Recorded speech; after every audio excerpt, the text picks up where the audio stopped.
এরকম কথা বললেন কেন তিনি? যে আগে হাত ধুয়ে ঠিক করে নাও, তারপরে পানিতে হাত ঢোকাবা। বদ্ধ পানিতে পেশাব করতে তিনি নিষেধ করলেন কেন? পুকুরের পানিতে পেশাব করা যাবে না। যদিচ মহিলাদের বৈশিষ্ট্য, যদি পুকুরে নেমে গোসল করে, নামার সাথে সাথে তাকে আগে পেশাব করতে হবে, এটা তার শারীরিক গতি অভ্যাস হয়ে গেছে। যদি পুরুষও তাই হয়, তাহলে তাকে ফিরে আসতে হবে। বদ্ধ পানিতে রাসূল সাল্লাল্লাহু আলাইহি সাল্লাম পেশাব করতে নিষেধ করেছেন, খুব জোরালোভাবে বলেছেন। লায়া বললেন না আহাদুকুম ফিল মাই দায়েম, কখনো, অবশ্যই অবশ্যই কখনো তোমাদের কেউ যেন বদ্ধ পানিতে পেশাব না করে। বদ্ধ পানিতে পেশাব করলে কি হবে, কেন তিনি নিষেধ করলেন? এরই নাম হচ্ছে ধর্মীয় পবিত্রতা। কে পড়ে, কে দেখে, কে পড়ে, কে জানে। পশু প্রাণীর মতো জীবন কাটে, মানুষ যা বলে তাই নিয়ে মানুষ ছোটে। ধর্ম পাগল হয়ে গেছে। ধর্ম বক্তার কথার উপরে চলে, ধর্ম এখন সমাজের নেতার উপরে চলে। উনি যেমন বলেন ধর্ম তেমন হয়ে গেছে। মুফাসসির সাহেব যেভাবে বলেন ধর্ম তেমন হয়ে গেছে। ধর্ম তেমন হয়নি, তার নিজ স্থানে আছে। কিয়ামত পর্যন্ত তার নীতি গতি পরিবর্তন হবে না, মানুষ হতে পারে। যে ধর্মে এক গিলাস পানি পান করলে কয়টা বিধান লাগে? 5টা। সেই ধর্ম কোনোদিন মানুষের কথাতে পরিবর্তন হবে না। মানুষ বক্তব্য দেওয়ার এক পর্যায়ে বলছে ভালো থাকুন। আমি কি আল্লাহ যে ভালো থাকবো? আপনি একটু আমাকে বলতে পারেন না যে আল্লাহ আপনাকে ভালো রাখুক? মানে কথাটাই শিরক। আচ্ছা ধন্যবাদ, আপনারা ভালো থাকুন। আর ওরা আল্লাহ হয়ে গেছে কখন কখন, বলছে আপনারা ভালো থাকুন। ও কি দিয়ে ভালো থাকবে? ও কি আল্লাহ নাকি? বলতে হবে যে আল্লাহ আপনাদেরকে ভালো রাখুক। কথাই উল্টে গেছে, এরই নাম শিরক। চিটাগাং এখন আর শিরকের জায়গা নয়, সিরাজগঞ্জ। আব্দুর রাজাক সাহেব থামেন, এটা কে বললে চিটাগাং? এটা সিরাজগঞ্জ। এই এলাকার মানুষ অত শিরক বেদাত করে না, ওটা চিটাগাঙ্গে করে, ওটা বরিশালে করে। করি না মানে কথায় কথায় করি। এই গ্রাম কি কি গ্রামের নাম? শাহীখোলা। শত মহিলা আছে, স্বামী মারা যাওয়ার সাথে সাথে নাক ফুল খুলে দিয়েছে। তাড়াতাড়ি খুলো বুবু, স্বামী মরার সাথে সাথে মহিলার ওর পিছনে লেগেছে, তাড়াতাড়ি নাক ফুল খুলো। আরে নাক খুলে কি করলো? এরই নাম শিরক। এটা হলো হিন্দুদের নীতি। নাক ফুল সাথে সাথে খুলতে হবে, এটা কার নীতি? হিন্দুদের নীতি। ওটা এখন আমাদের ভিতরে ঢুকে আছে। 4 মাস 10 দিন মহিলারা স্বামী মারা গেছে, কোথাও ঘুরতে বেড়াতে যেতে পাবে না, সাজগোজ নতুন পোশাক পরতে পাবে না, তার নাম শোক। স্বামী মারা গেলে শোক পালন করতে হয় 4 মাস 10 দিন। আর মুসলমান মারা গেলে আর একজন শোক পালন করবে 3 দিন, যদিও আপনাদের অনেক দিন। তো স্বামী মারা গেলে 4 মাস 10 দিন, আর একজন মুসলমান মারা গেলে আর একজন মুসলমান কয়দিন? 3 দিন। তো শোক পালন মানে নাকের ফুল খুলে দিতে হবে, এইটা কোন শোক পালন? শোক যে আগে থেকে চলে আসছে, মানে আরো আছে, কত আছে তার কোনো হিসাব নাই। সন্ধ্যা হওয়ার সাথে সাথে বাল্ব জ্বেলে দিচ্ছে, আলো লাগাতে হবে, বাতি জ্বালাতে হবে, ল্যাম্পো জ্বালাতে হবে। আমি দেশ ট্রাভেলসে আছি, তো সূর্য ডুবার সাথে সাথে গাড়িতে আলো জ্বলে উঠলো। আমি বললাম এই ছেলে শোনো, এই সুপারভাইজার এদিকে আসো, তুমি এই সন্ধ্যা হওয়ার সাথে সাথে গাড়িতে আলো দিলে কেন? তো বলছে যে আমাদের মালিক বলেছে সন্ধ্যা হওয়ার সাথে সাথে বাতি দিতে হবে, কেন একটু দেরি করেন। ঢোকার বের হওয়ার সময় বলছে কি শাহ মকদম পবিত্র ভূমি, শাহ মকদম রহমতুল্লাহ আলাইয়ের পবিত্র ভূমি। ওই যে ভূমি তো আল্লাহর গো, ওর কখন থেকে হলো? বলে এটা পরিবর্তন করতে পারো না, বলে এটা আমাদের মালিকে বলেছে। এই যে তোমরাই বেশ অনগত, আমি তো জামিয়া সালাফিতে এরকম অনগত মানুষ কম দেখি গো, তোমরা দেখি ভালো অনগত। বিমানবন্দরে ঢুকলে ওই ছেলেটা যে পরিষ্কার করার হাতে একটা লাঠি থাকে, ডান্ডা, তো ডান্ডাটা নিয়ে দৌড়ে আসে আমার সাথে কথা বলার জন্য। তো বলছি ডান্ডাটা রেখে আসো না কেন? বলে ডান্ডাটা রেখে আসলে বেতন কেটে নেবে। নিয়ম কিছু মেনে এদেশেও চলে, যদি আমরা যেখানে আছি সেখানে চলা আমি দেখতে পাই না। রাজমিস্ত্রি, স্যানিটারি মিস্ত্রি, টিন মিস্ত্রি, কাঠ মিস্ত্রি, রং মিস্ত্রি, কত যে মিস্ত্রি জামিয়া সালাফিয়ায় বহু প্রত্যেকদিন দিনে নিম্নে 20,000 থেকে ঊর্ধ্বে 50,000 1 লক্ষ টাকা বিল আছে। তাতে মানুষগুলোর কর্ম দেখে আর আমার খুব কষ্ট হয় যে এভাবে ফাঁকি দিয়ে পয়সা উপার্জন করে বরকত হবে না। তো এরা বুঝে না, মনে করছে যে একটু সময় ফাঁকি দিলাম এটাই মনে হয় ভালো হলো, যে শরীরটাকে একটু দিলাম, আরাম দিলাম। কিন্তু এটা যে প্রতারণা, এতে যে রুজিতে বরকত হবে না এটাও বুঝে না। আপনি দেখতে পান না যে কোনো জায়গাতে একটা লোক ফুটপাতে কাপড় বিক্রি করছে, 300 টাকার দামের কাপড়ে 1,000 টাকায় বিক্রি করে দিয়েছে, আর একবারে রাত 12টা পর্যন্ত ঘুমায় না, খুব লাভ হয়েছে, খুব লাভ হয়েছে, খুব খুশি। আপনি 2 মাস পরে দেখেন দোকানটাই নাই, তার ওটাও হারিয়ে গেছে। তার মানে এর নাম প্রতারণা করে ব্যবসা চলে না।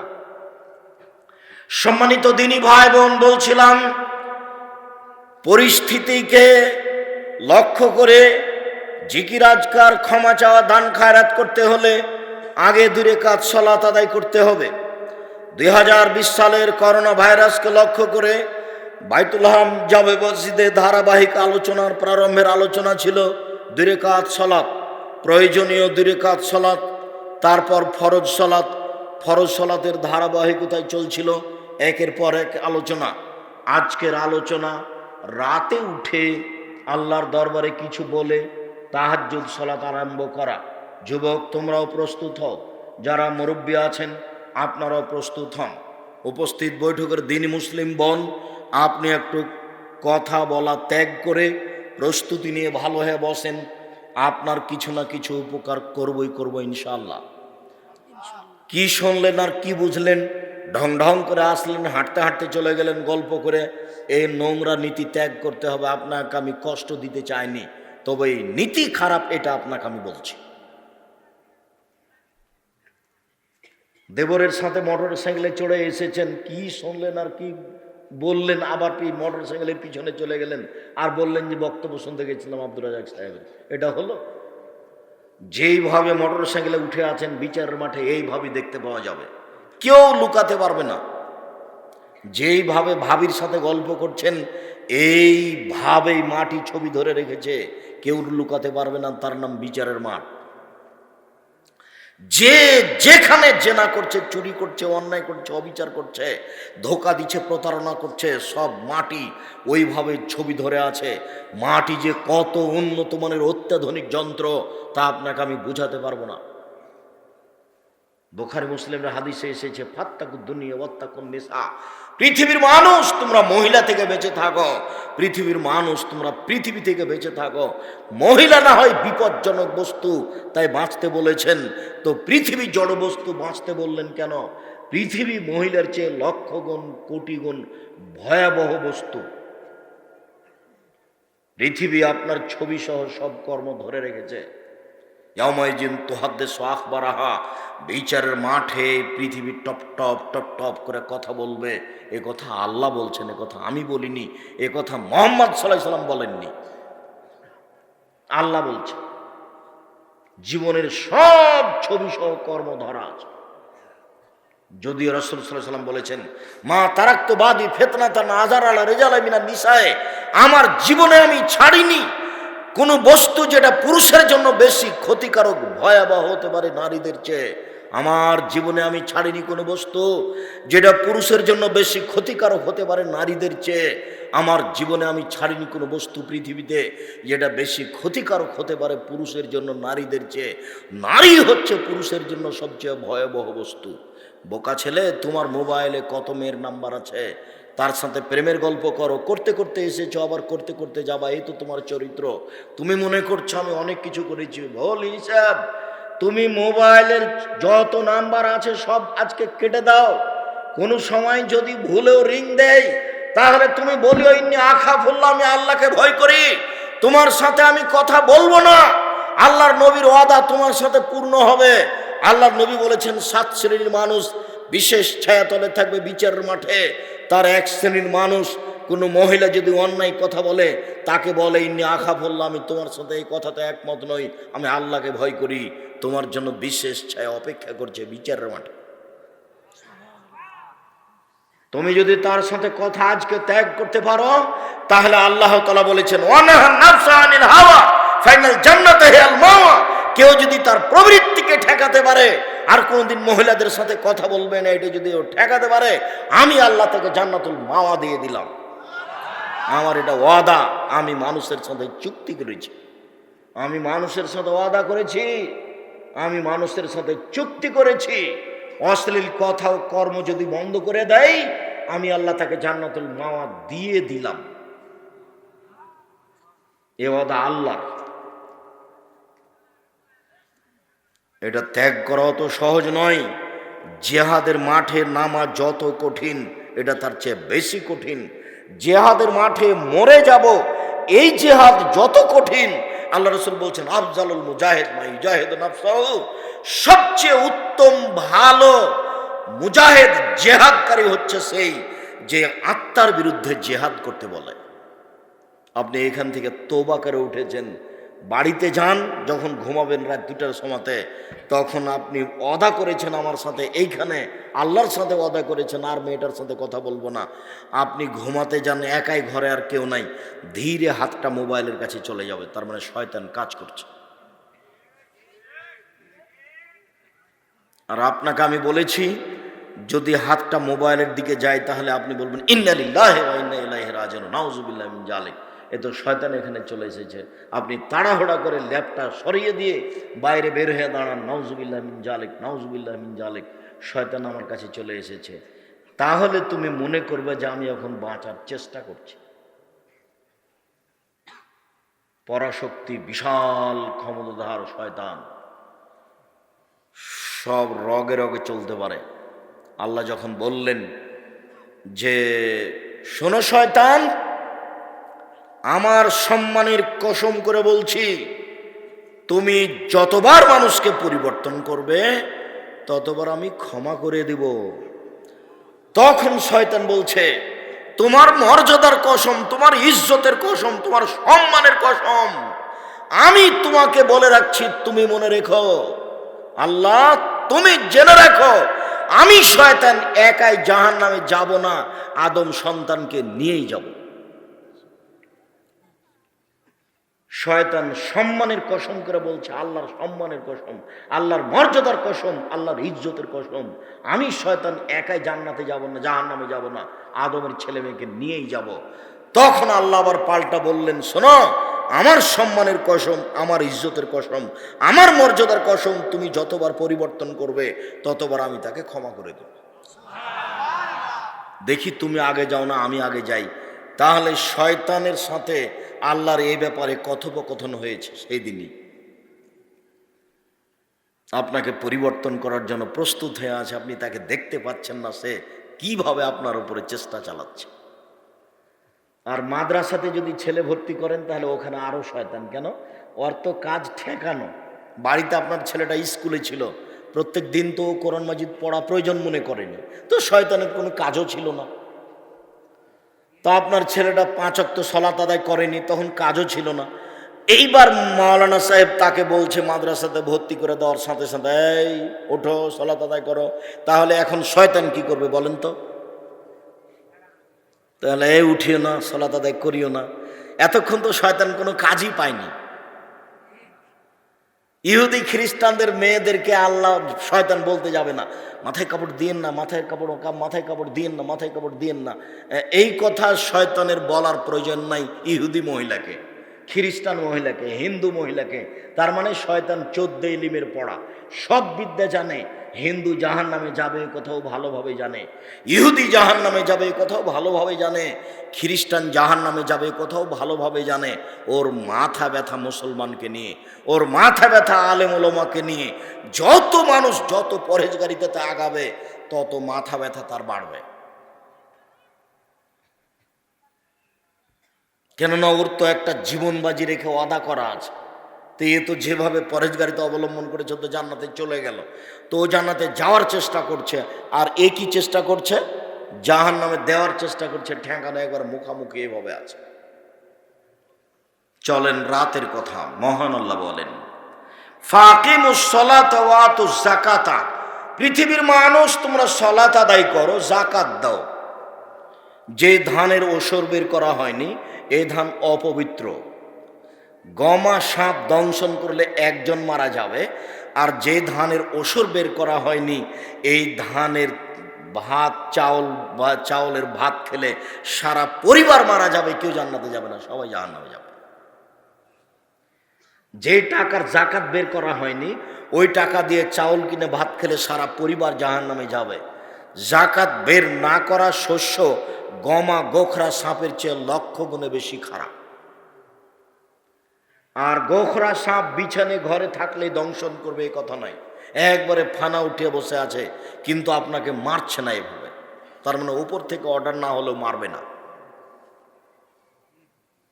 এভাবেই থাকবে পাশে, একেবারে একই বিছানে, ওইও আছে আপনিও আছে, তো এইভাবে মারবে না আপনাকে, এইভাবে দাঁড়িয়ে থাকবে।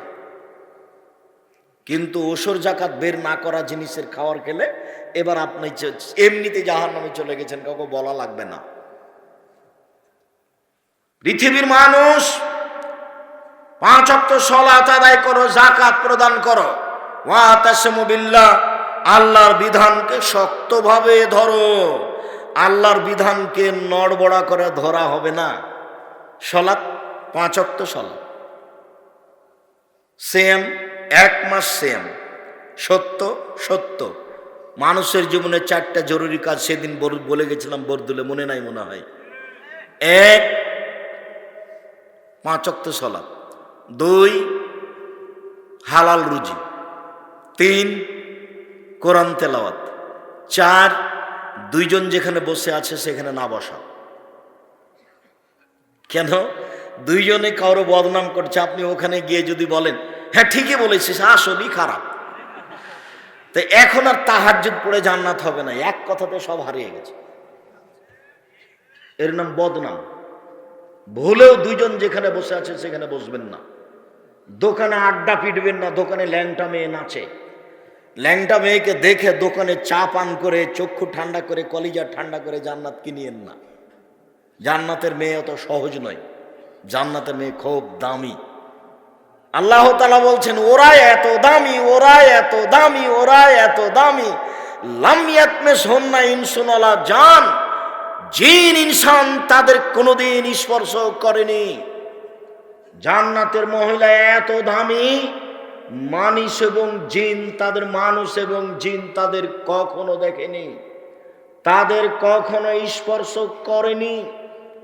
তারা এত সুন্দরী, তারা এত সুন্দরী, তারা এত সুন্দরী, তাদেরকে দেখে মনে হবে ঝিনুকে লুকানো মুক্তা।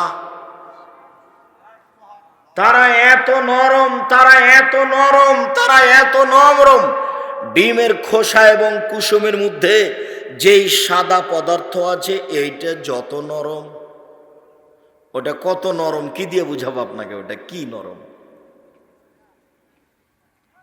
ওদের লম্বা লম্বা টানা টানা চক্ষু, মনে হবে যেন কাজল দেওয়া আছে, রং মাখানো নয়, এমনিতেই তারা এরকম। চোখে চোখটার মণি যেটা সেটা এত কালো, মনির চতুর্পাশে যেটা আছে সেটা এত সাদা, তার নাম হৌরেইন। হৌরেইন মানে সাদাটা খুব সাদা, কালোটা খুব কালো, টানা টানা বড় বড় চক্ষু, লম্বা লম্বা কুচকুচে মিশমিশে কালো চুল। 15-16 বছরের যুবতী যেমন তেমন তারা, একজন দুইজন নয়, 72 থেকে 73 জন নারী আপনার জন্য নির্ধারিত রয়েছে। যেভাবে আপনাকে খুশি করা লাগে সেইভাবে খুশি করার জন্য প্রস্তুত আছে। খাদ্য পানি তারা পরিবেশন করবে না, আপনি তাদেরকে নিয়ে বসে থাকবেন হেলান দিয়ে সামনাসামনি মুখামুখি। আল্লাহ এ কথা বলছেন। আর যারা খাদ্য পানি পরিবেশন করবে তারা হবে মুক্তার মতো ঝকঝকে। তাদের বয়স হবে 12-14 বছরের যে সব যুবক, এরকম তারা খানা পানি পরিবেশন করবে। আর আপনার স্ত্রী 72-73 জন সামনাসামনি মুখামুখি থাকবেন বসে। আর খাদ্য পানির কোনো হিসাব নাই, বেহিসাব খাদ্য পানি। মা তাস্তাহি আনফুসুকুম, আত্মা যেভাবে চাইবে সেভাবে সব প্রস্তুত হয়ে যাবে। খুশি করার জন্য কোনো সময়ে আপনার পাশে তারা গান বলে বসবে, নানুল খালেদাতো ফালানা বেদো অনন্যায়মাতো ফালানা বাসো অনন্যরাজিয়াতো ফালানা খাতো তু বালে মান কানালানা ওয়া কুন্নালাহু। পায়ের সামসান ঘুंघरे झमझम पंचे पंचे फेंकेंगी, पहन के साड़ी लाल कुमारी उसको बेहेश्तों को सजावेंगी, जैसे कबूतर लोटान लोटे वैसे लोटान लोटावेंगी। पाয়ের সামসান घुंघरे झमझम पंचे पंचे फेंकेंगी, पहन के साड़ी लाल कुमारी उसको बेहेश्तों को सजावेंगी, जैसे कबूतर लोटान लोटे वैसे लोटान लोटावेंगी। এইভাবে আপনাকে আনন্দ খুশি করতে থাকবে। বাস্তবতা আমি বোঝাতে অক্ষম। আল্লাহ তাআলা বলেন হাদিসে কুদসি, আদাতুল ইবাদিয়াস সলিহিনা, আমি আমার ভালো বান্দা বান্দি দাস দাসীর জন্য এত উন্নত মানের থাকা খাওয়ার ব্যবস্থা প্রস্তুত করেছি, এত উন্নত মানের নারীর ব্যবস্থা করেছি। মারা তাইনুন, যেটা চোখ কোনোদিন দেখেনি, ওমা সামিয়াত জুনুন, যেটা কান কোনোদিন শোনেনি, ওমা খাতারা বেকাল বেবাসার, মানুষের অন্তর কোনোদিন পরিকল্পনাও করেনি। থাকা খাওয়ার ব্যবস্থা এত উন্নত মানের হতে পারে, নারী এত সুন্দরী হতে পারে, এটা চোখ কোনোদিন দেখেনি। অথচ তো চোখ দেখেছে আগ্রার তাজমহল, চোখ দেখেছে কলকাতার আপনার ওই ঝুলন্ত ব্রিজ, চোখ দেখেছে আপনার ইরাকের ব্যাবিলনের ঘণ্টা, চোখ অনেক কিছু দেখেছে। কান শুনেছে অনেক কিছু, দত্তরাজের কাহিনী, কান শুনেছে 700। সাধারণ মোবাইল ফোন ব্যবহার করো, এত বিপদে পড়বে না। বিপদ তো জাহান্নামের তো পাশে নেই, তুমি ঘুমাচ্ছ। জাহান্নাম তো পাশে নেই, ঘুমাচ্ছ, শয়তান তো আছে।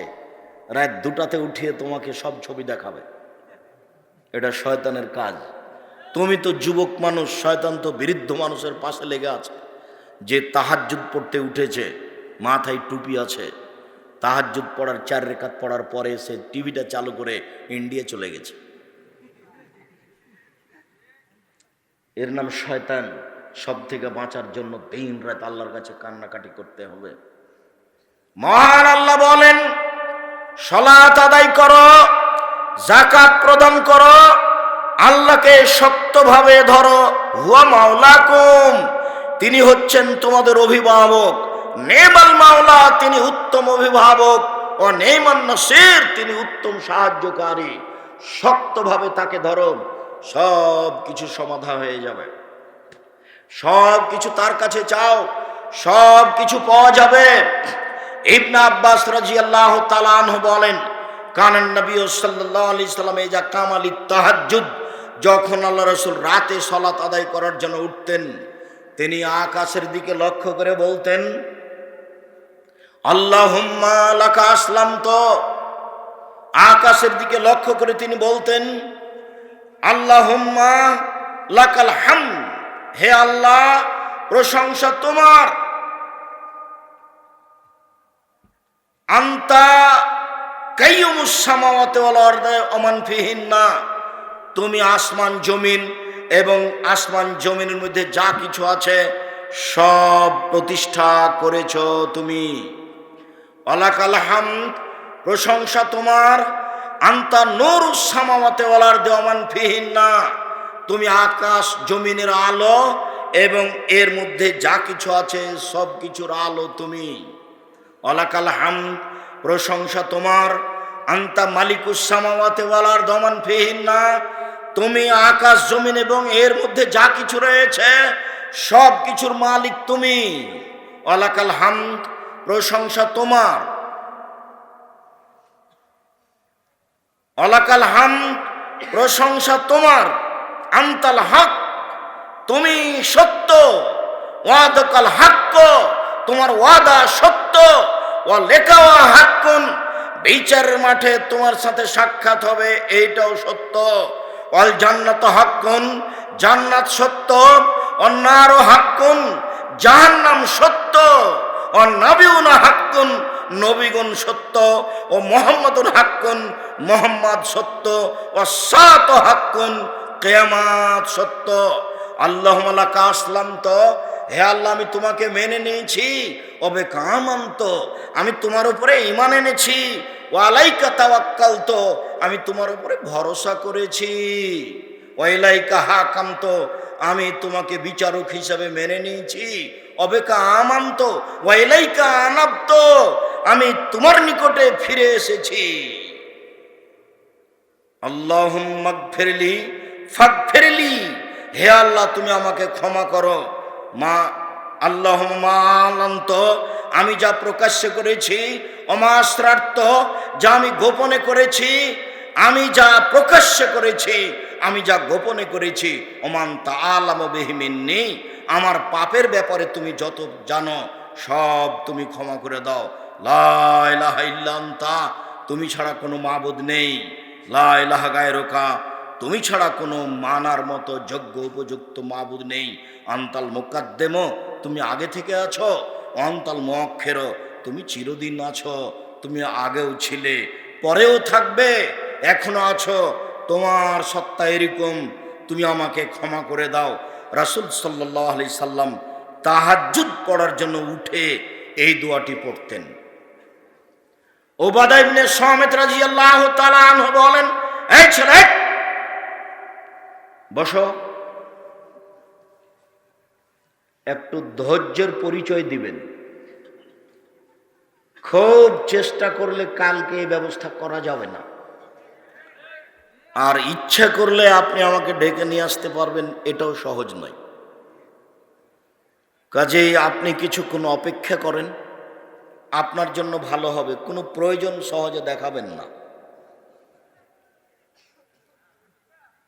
উবাদা ইবনে সামিত রাদিয়াল্লাহু তাআলা আনহু বলেন, রাসূল সাল্লাল্লাহু আলাইহি সাল্লাম বলেছেন, মান তারা মিনাল লাইলে, কেউ যদি রাতে তাহাজ্জুদ পড়তে উঠে, সুম্মা কালা, তারপরে বলে, লা ইলাহা ইল্লাল্লাহু ওয়াহদাহু লা শারীকা লাহু, আল্লাহ ছাড়া কোনো মাবুদ নেই, তার কোনো শরীক নেই।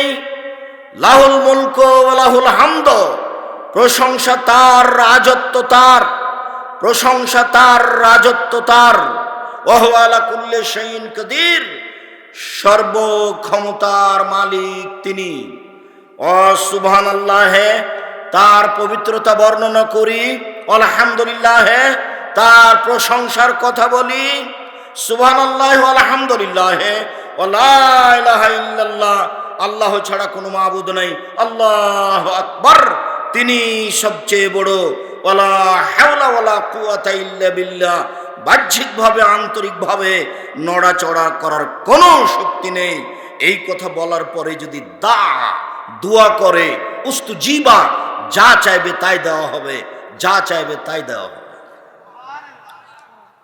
ঘুম থেকে উঠে এই দোয়া পড়তে হবে, লা ইলাহা ইল্লাল্লাহু ওয়াহদাহু লা শারীকা লাহু, লাহুল মুলকু ওয়া লাহুল হামদু ওয়া হুয়া আলা কুল্লি শাইইন কাদির, ওয়া সুবহানাল্লাহি ওয়া আলহামদুলিল্লাহি ওয়া লা ইলাহা ইল্লাল্লাহু আল্লাহু আকবার ওয়া লা হাওলা ওয়া লা কুওয়াতা ইল্লা বিল্লাহ। এতটুকু আরো বাড়াতে পারেন, রব্বিক ফিরলি, রব্বিক ফিরলি, হে আমার প্রতিপালক আমাকে ক্ষমা করো, হে আমার প্রতিপালক আমাকে ক্ষমা করো। তবে আকাশের দিকে লক্ষ্য করে আপনার মুখস্থ থাকলে আপনি বলবেন সূরা আল ইমরানের শেষ রুকুর প্রথম 5 আয়াত, অথবা শেষ রুকু গোটাই। সূরা আল ইমরানের শেষ রুকুর প্রথম 5 আয়াত, ইন্না ফি খালকিস সামাওয়াতি ওয়াল আরদ ওয়াখতিলাফিল লাইলি ওয়ান নাহার লায়াতিন লিউলিল আলবাব, এখান থেকে শুরু করে ইন্নাকা লা তুখলিফুল মিয়াদ, তুমি আমাকে শাস্তি দিব না, তুমি আমার সাথে ওয়াদা করেছো, তোমার সাথে চুক্তি আছে যে তোমাকে মেনে নিলে তুমি ক্ষমা করে দিবা, তুমি শাস্তি দিবা না। অতএব তুমি যে ওয়াদা করেছো নিজের ওয়াদা নিজে পূর্ণ করো, এই দাবি এখানে করা হয়। এই 5 আয়াত পড়তে হবে, তারপরে এই দোয়া পড়েন, এইটা ভালো হবে।